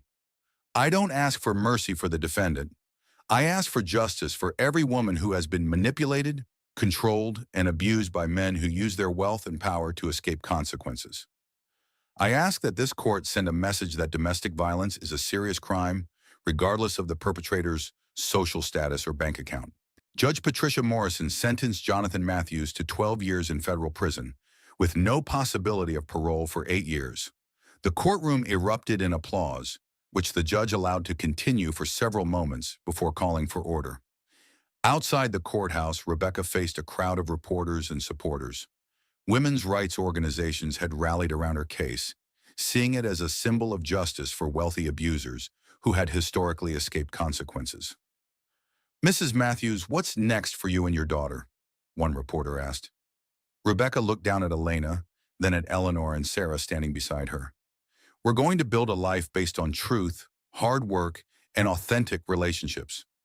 My daughter will grow up knowing that she never has to accept less than she deserves from anyone. Do you have any message for other women in similar situations?" "You're stronger than you know," Rebecca said firmly, "and you're not alone. There are people who will help you, but first you have to help yourself by admitting the truth about what you're experiencing. The first step to freedom is acknowledging that you're in prison." As they walked away from the courthouse, Eleanor put her arm around Rebecca's shoulders. "How does it feel to have justice?" Rebecca considered the question. "It feels like the end of one chapter and the beginning of another. Jonathan will spend years in prison, but Elena and I get to spend years building something beautiful." That evening, in the small apartment above the jewelry store, Rebecca sat in the rocking chair she had bought with her first paycheck from Eleanor, nursing her daughter and looking out at the city lights. She thought about the woman she had been a year ago, frightened, controlled, living a lie disguised as a fairy tale. That woman was gone, replaced by someone stronger, wiser, and infinitely more authentic. Her phone buzzed with a text from Valerie Cooper. "Watch the news coverage. You were amazing today. Thank you for showing all of us what courage looks like." Rebecca smiled as she typed back, "Thank you for being brave enough to tell the truth. Our daughters are going to grow up in a better world because we didn't stay silent." As Elena fell asleep in her arms, Rebecca made a mental list of everything she wanted to accomplish in the coming year. Expand the jewelry store's custom design services, save money for their own house, reconnect with old friends she had lost during her marriage, and most importantly, raise her daughter to be strong and independent. The future stretched ahead of them, full of possibilities that had nothing to do with Jonathan Matthews and everything to do with the life Rebecca was determined to build through her own choices and efforts. For the first time in years, she was genuinely excited about tomorrow. 6 months after Jonathan's conviction, Rebecca stood in the newly renovated Sterling and Associates jewelry store, watching Elena crawl across the soft carpet in the children's area she had designed. The store had been transformed from a traditional jewelry showroom into something warmer and more welcoming, a place where women could celebrate life's milestones with beauty and authenticity. "The engagement ring consultation area looks perfect," Eleanor said, admiring Rebecca's latest design addition. "I love how you've created intimate spaces for private conversations." Rebecca had used her interior design background to reimagine the customer experience, creating comfortable seating areas where couples could discuss their future while examining rings, and a special consultation room for women who were buying jewelry for themselves, a growing segment of their business. "I wanted women to feel empowered here," Rebecca explained, adjusting a display of custom necklaces she had designed. "Not like they're being sold to, but like they're celebrating their own worth." The business partnership with Eleanor had exceeded both women's expectations. Rebecca's design sensibility combined with Eleanor's decades of experience had created something special, a jewelry store that felt more like a boutique for life's important moments. "Rebecca, dear, you have a visitor," Eleanor said, gesturing toward the front of the store. Detective Patricia Hall stood near the entrance, holding a small wrapped package and wearing a smile that reached her eyes. "Mrs. Matthews, I hope you don't mind me stopping by. I heard about your business success and wanted to congratulate you in person. Detective Hall, please call me Rebecca, she said, embracing the woman who had been instrumental in bringing Jonathan to justice. And thank you for everything you did to help us. I brought something for Elena, Detective Hall said, handing over the wrapped package. It's never too early to start building a library. Rebecca unwrapped a beautiful children's book about strong women throughout history. Thank you so much. Elena loves story time, even though she's too young to understand the words yet. She'll understand the message, Detective Hall said, watching the baby explore her surroundings with confident curiosity. That little girl is growing up knowing what a strong mother looks like. Detective Hall's visit wasn't entirely social. Rebecca, I wanted to update you on something. Jonathan's appeal was denied last week. His conviction and sentence are final. Rebecca felt a mixture of relief and closure. How did he take the news? Not well, according to his lawyers, Detective Hall replied. But Rebecca, that chapter of your life is truly over now. He can't hurt you or Elena anymore. After Detective Hall left, Rebecca settled into her office above the store to work on custom jewelry designs, a service that had become surprisingly popular among women who wanted pieces that told their personal stories. Her phone rang, and she smiled when she saw Valerie Cooper's name on the caller ID. The two women had maintained an unlikely friendship, bonded by their shared experience of Jonathan's manipulation and their determination to build better lives for their daughters. "How's my favorite fellow survivor?" Rebecca answered warmly. "Exhausted but happy," Valerie replied. "Emma slept through the night for the first time, and I actually feel human again. How's Elena?" "Crawling everywhere and getting into everything," Rebecca said, watching her daughter investigate a dust bunny under her desk. "She's fearless, which both terrifies and inspires me." "Good," Valerie said firmly. "Our daughters should be fearless. They should grow up expecting respect and refusing to settle for less." Valerie had moved across the country after Jonathan's conviction, taking a job with a tech startup in Seattle where no one knew her history.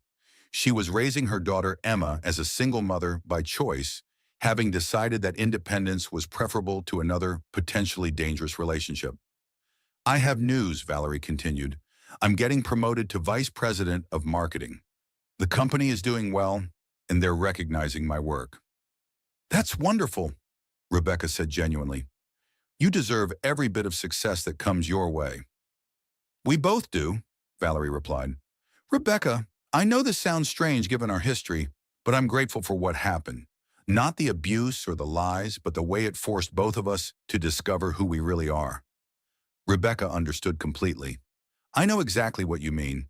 I was so focused on being the perfect wife that I lost myself entirely. Now I'm building something that's completely mine." After they hung up, Rebecca returned to her jewelry designs, but her concentration was interrupted by Sarah climbing the stairs to the office. "Working late again?" Sarah asked, settling into the comfortable chair Rebecca had placed near her desk for visitors. "Inspiration struck," Rebecca replied, showing Sarah her latest sketch. "It's a pendant design for new mothers, a tree with birthstone leaves for each child. The roots spell out strength in script." Sarah examined the design with appreciation. "It's beautiful, very symbolic." "Everything's symbolic now," Rebecca said with a laugh. "I can't design anything without it meaning something deeper about women's experiences." Sarah's expression grew more serious. "Speaking of symbols, I have some financial news. The final asset recovery is complete. Between the restitution from Jonathan's criminal case and the divorce settlement, you're going to be quite comfortable, Rebecca." "Yum. How comfortable?" Rebecca asked. "Comfortable enough to buy your own house, start a college fund for Elena, and expand the jewelry business if you want to," Sarah replied. "Comfortable enough that you never have to depend on anyone else for financial security." Rebecca felt a profound sense of relief, not because of the money itself, but because of what it represented: freedom from fear, options for the future, and the ability to make choices based on what she wanted rather than what she could afford. "Sarah, I want to do something with part of the money," Rebecca said. "I want to start a fund to help other women leave abusive relationships, legal fees, temporary housing, job training, whatever they need to rebuild their lives." Sarah smiled. I was hoping you'd say something like that. I've already researched how to set up a nonprofit foundation. We could call it the Elena Foundation, for new beginnings. Perfect, Rebecca said, then paused. Actually, let's call it the Eleanor Foundation, after the woman who gave me my new beginning. Eleanor Stone appeared at the top of the stairs, having overheard the conversation. Did someone mention my name? We want to name a foundation after you, Rebecca explained. A fund to help women escape domestic violence and rebuild their lives. Eleanor's eyes filled with tears. Rebecca, that's the most beautiful honor I could imagine. But I have a condition. What condition? Sarah asked. You let me be the first major donor, Eleanor said firmly. I've been successful in business for 30 years, and I can't think of a better way to use that success than helping other women find their strength. That evening, Rebecca sat in the rocking chair in her apartment, feeding Elena while looking through real estate listings on her tablet. She was ready to move out of the temporary space above the store and into a real home, their first home together. Her phone buzzed with a text from an unknown number.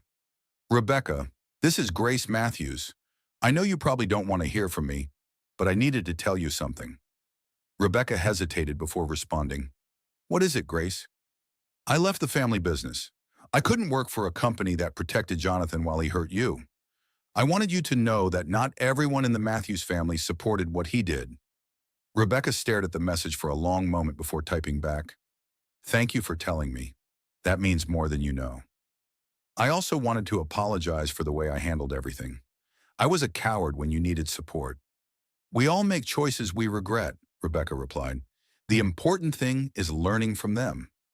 If you ever want Elena to know she has an aunt who cares about her, I'll be here, Grace wrote. Rebecca looked down at her daughter, who was watching her with bright, alert eyes. What do you think, little one? Should we give Aunt Grace a chance? Elena made a happy gurgling sound, which Rebecca chose to interpret as approval. Maybe, Rebecca texted back, when we're ready. As she prepared Elena for bed, Rebecca reflected on how much their lives had changed in less than a year.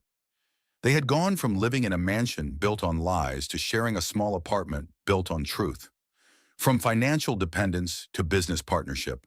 From isolation to community. Most importantly, they had gone from fear to hope. Rebecca placed Elena in her crib and stood watching her daughter sleep, marveling at the peaceful expression on the tiny face. This little girl would grow up knowing she was wanted, valued, and loved unconditionally. She would see her mother as a business owner, not just a wife. She would learn that women could build their own success instead of depending on men for validation. Tomorrow we're going to look at houses, Rebecca whispered to her sleeping daughter. Real houses where we can paint the walls any color we want and plant gardens and make noise and be ourselves completely. Elena stirred slightly as if agreeing with the plan. Rebecca's phone buzzed one final time with a text from Eleanor. Sleep well, dear. Tomorrow we start planning the foundation. I can't wait to see how many lives we're going to change. Rebecca smiled as she turned off the lights. A year ago, she had been focused on surviving each day in a marriage that was slowly destroying her spirit. Now she was planning ways to help other women not just survive, but thrive. The transformation felt miraculous, but Rebecca knew it wasn't magic. It was the result of making one brave choice followed by another and another until courage became a habit and strength became her natural state. As she fell asleep, Rebecca dreamed of the foundation they would build, the women they would help, and the daughter who would grow up knowing that her mother had chosen truth over comfort and freedom over security. In the morning, they would start house hunting. In the evening, they would plan the foundation launch. In between, they would continue building a life that was entirely their own. It was exactly the kind of future Rebecca had never dared to imagine, and exactly the future Elena deserved. 1 year later, Rebecca stood in the sunlit kitchen of their new home, watching Elena take her first wobbling steps across the hardwood floor. The house was modest by her previous standards, but perfect by every measure that mattered. It was theirs, purchased with money she had earned, in a neighborhood where Elena could grow up safely. She's definitely going to be an early walker, Sarah observed, watching Elena navigate between the coffee table and her toy box with determined concentration. Independent from the start, just like her mother. Rebecca laughed as Elena plopped down and immediately started pulling herself up again. She definitely has opinions about how she wants to move through the world. The first annual Eleanor Foundation Gala was scheduled for that evening, and Rebecca felt a mixture of excitement and nervousness about the event. In 12 months, they had raised enough money to help 37 women leave abusive relationships and start new lives. Each success story felt like a validation of everything Rebecca had been through. "Are you ready for tonight?" Eleanor asked, arriving with a garment bag containing Rebecca's dress for the gala. The guest list is impressive: judges, attorneys, business leaders, and most importantly, some of the women we've helped. Rebecca had insisted that the women who had benefited from the foundation be honored guests at the gala, not just abstract success stories used for fundraising. She wanted donors to see the real faces of domestic violence survivors and understand that they were strong, intelligent women who had simply needed support to escape dangerous situations. "I'm nervous about the speech," Rebecca admitted. "Telling my story to a room full of strangers feels overwhelming." "You've told your story in courtrooms and to investigators," Sarah reminded her. "Tonight will be different because you're not seeking justice. You're offering hope." Dr. Amanda Foster knocked on the front door, arriving for Elena's scheduled checkup. She had continued as their pediatrician, and her presence had become a reassuring constant in their new life. "How's our little walker doing?" Dr. Foster asked, watching Elena cruise along the sofa with practiced ease. "She's into everything," Rebecca replied. "Yesterday I found her trying to reorganize the spice cabinet." "That's excellent," Dr. Foster said with a laugh. "Curiosity and determination are wonderful traits in a little girl." During Elena's examination, Dr. Foster brought up a topic that had been on Rebecca's mind lately. "Rebecca, have you given any thought to Elena's relationship with her father? She's going to start asking questions eventually." Rebecca had been dreading this conversation. Jonathan was serving his sentence in federal prison and had made no attempt to contact them since his conviction. Legally, he had no visitation rights due to the domestic violence conviction, but the question of how to handle Elena's questions about her father kept Rebecca awake some nights. "I want to be honest with her in age-appropriate ways," Rebecca said. "I won't lie about who he is, but I also won't burden her with adult problems." "That's a wise approach," Dr. Foster agreed. "Children need truth, but they also need security. Elena's security comes from knowing she's loved and protected, not from having perfect parents." That afternoon, Rebecca spent time at Sterling and Associates reviewing the final details for a custom engagement ring commission. The business had grown beyond Eleanor's wildest expectations, with custom design work now accounting for 60% of their revenue. "The couple wants to incorporate elements from both their grandmother's rings," Rebecca explained to Eleanor, showing her the design sketches. "It's going to be beautiful.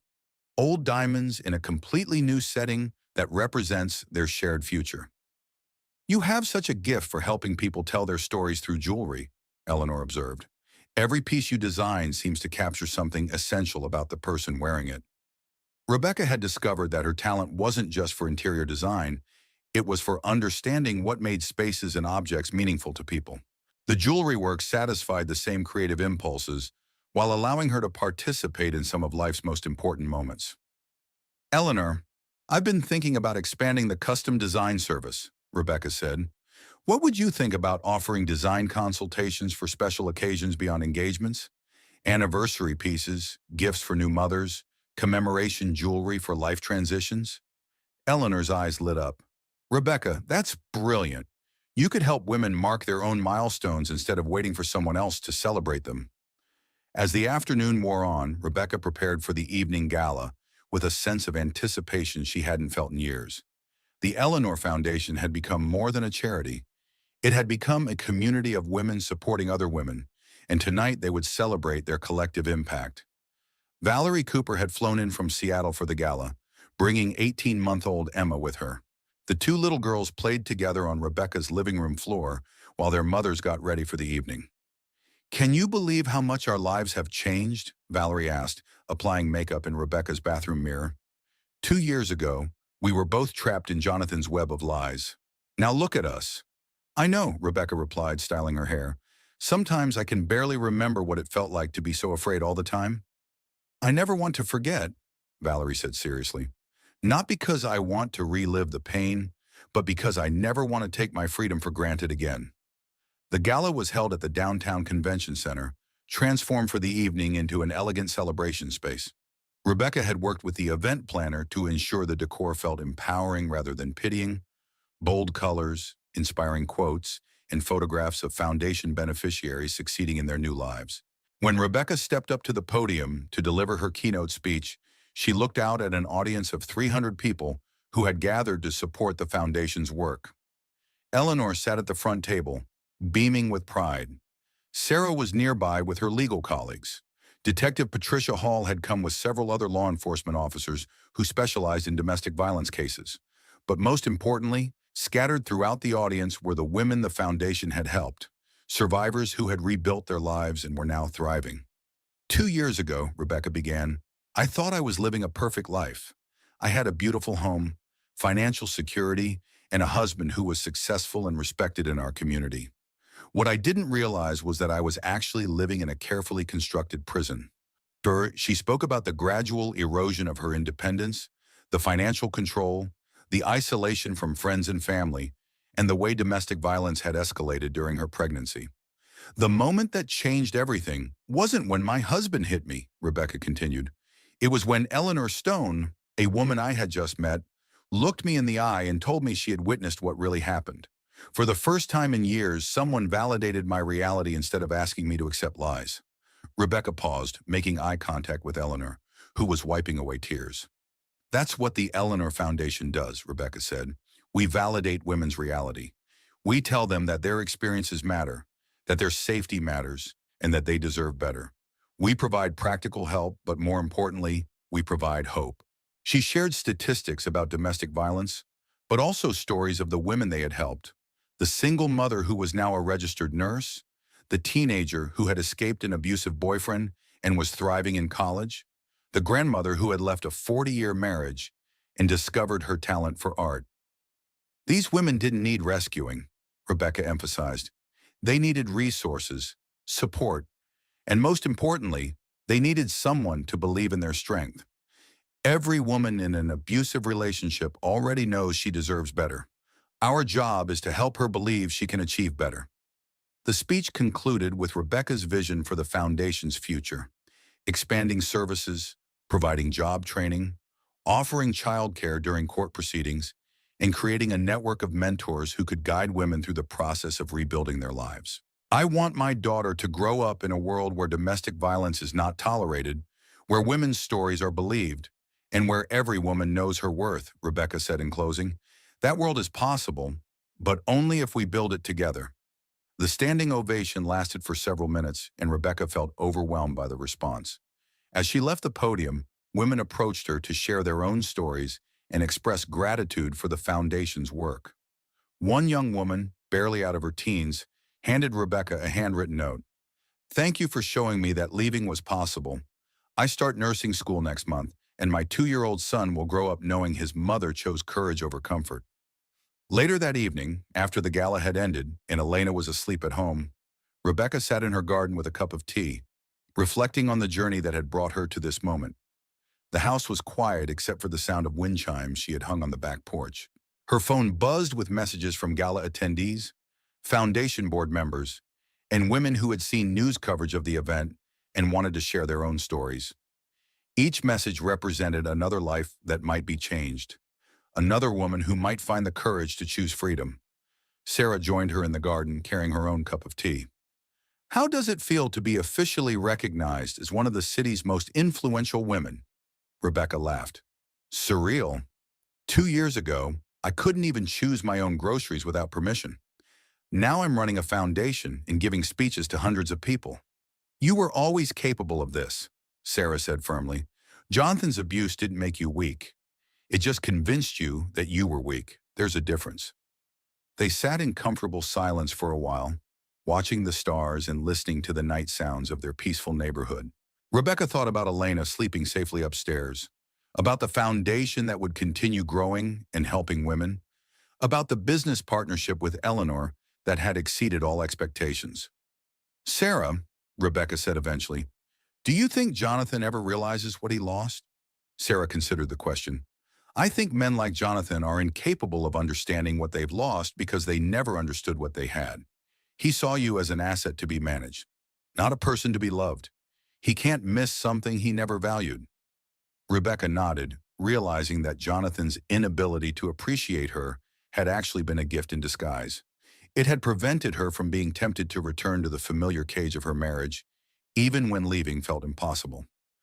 "I'm glad he never understood my worth," Rebecca said. "If he had, I might have stayed longer, and Elena might have grown up thinking that kind of treatment was normal."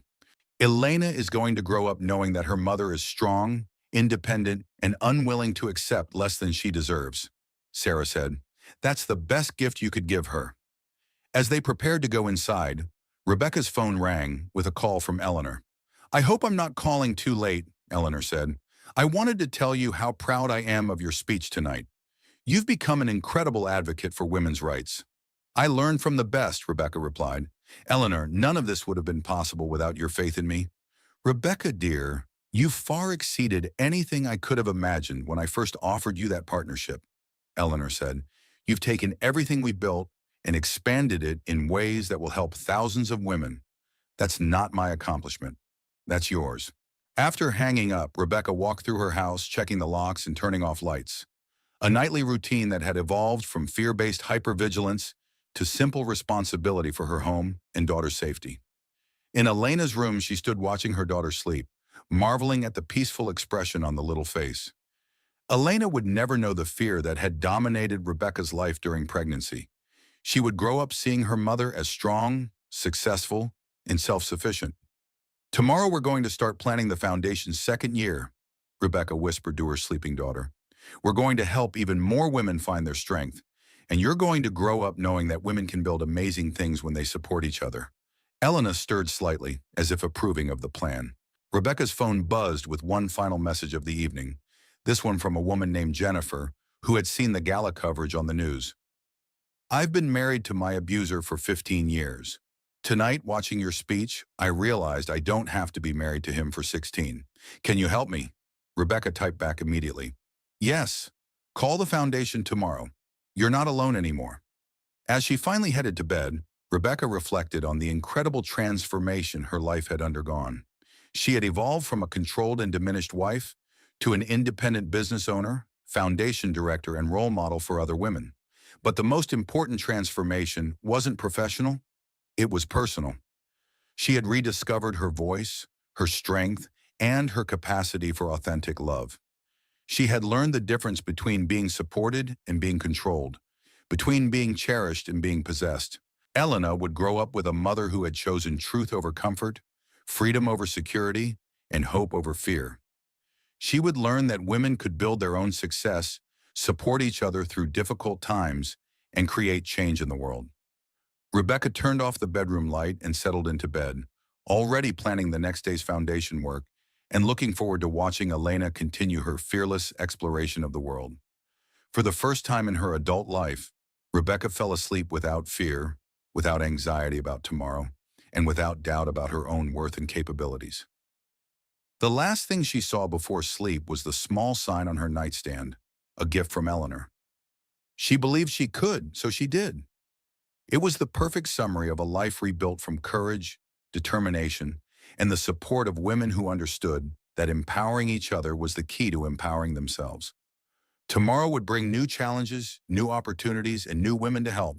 But tonight, Rebecca Matthews slept peacefully, knowing that she and Elena were building exactly the life they both deserved.